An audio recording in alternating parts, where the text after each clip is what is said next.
Сәлем баршаңызға, сіздермен бірге Дәметкен магазиннен қымбатқа сатып алмай, үй жағдайында қазақтың ұлттық тағамының бірі қызыл ірімшік рецептісін сіздерге ұсынамын. Және де осы видеоның соңында үй жағдайында жент дайындаймыз. Видеоны соңына дейін қарауыңызды сұраймын. Маған сіздің қолдауларыңыз өте маңызды. Видеоның астында комментарий бөлімінде пікірлеріңізді жаза кетіңіздер. Ең алдымен кастрюльге 4 литр сүт құйып аламыз. Мен магазинный сүт қолдандым. Ашыған сүттен де қызыл ірімшік дайындауға болады. Сүтті газға қойып пісіреміз.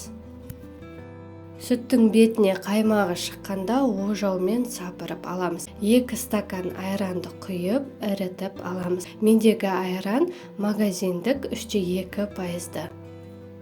Жақсылап араластырып аламыз. Қақпағын жаппай қайнатамыз. Өзіңіз көріп тұрғандай қайнаған кезде сары суы бөлектене бастайды. Егер сізде сары суы бөлінбесе, онда сіз айранды аз қосып қойғансыздар. Үстіне тағы 1 стакан айран қоссаңыз да болады.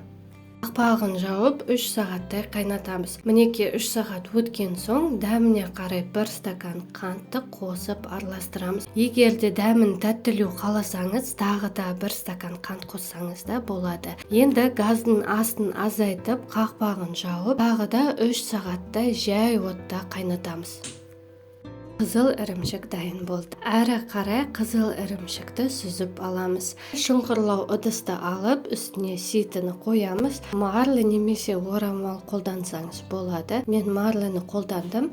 Ірімшікті сүзіп алып, марлаға саламыз. Әрі қарай артық суын сығып аламыз. Марлаға орап, бетіне ауыр зат қоямыз. Тарелкамен жауып, 2-3 литр банка қойсаңыз да болады. Мен 2 килограмм крупаларды груз ретінде қойып қойдым. Енді бір түнге сол күйінде қалдырып қоямыз. Мінеке бір түн ол тұрды. Енді өзіңіз көріп тұрғандай кескен уақытта ол шашыранып кетпейді. Өзінің формасын ұстап тұр. Осымен қызыл ірімшік дайын болды, ас болсын. Видео рецепт бойынша жасап көргендеріңіз болса, міндетті түрде өздеріңіз пікірлеріңізді қалдырып кетіңіздер. Женттің рецептісін сіздерге ұсынамын.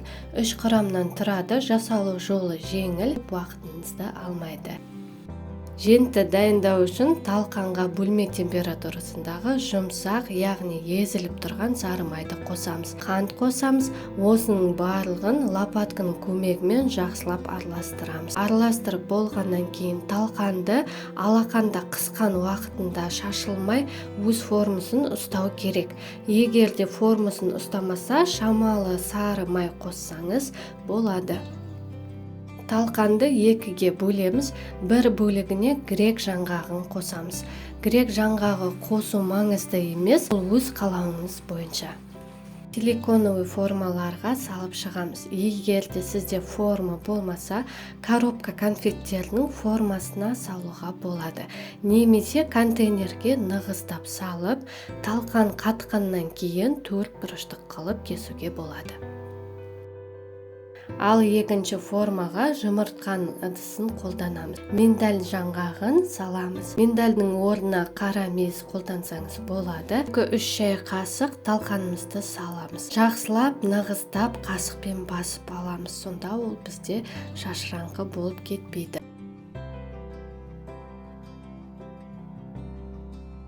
Қалған екінші бөлігін шарик тәрізді қылып, қолымызда домалатып аламыз. Кокосовый стружкада аунатып аламыз. Формаларға салып болған соң, қатаю үшін тоңазытқышқа 3-4 сағатқа алып қоямыз.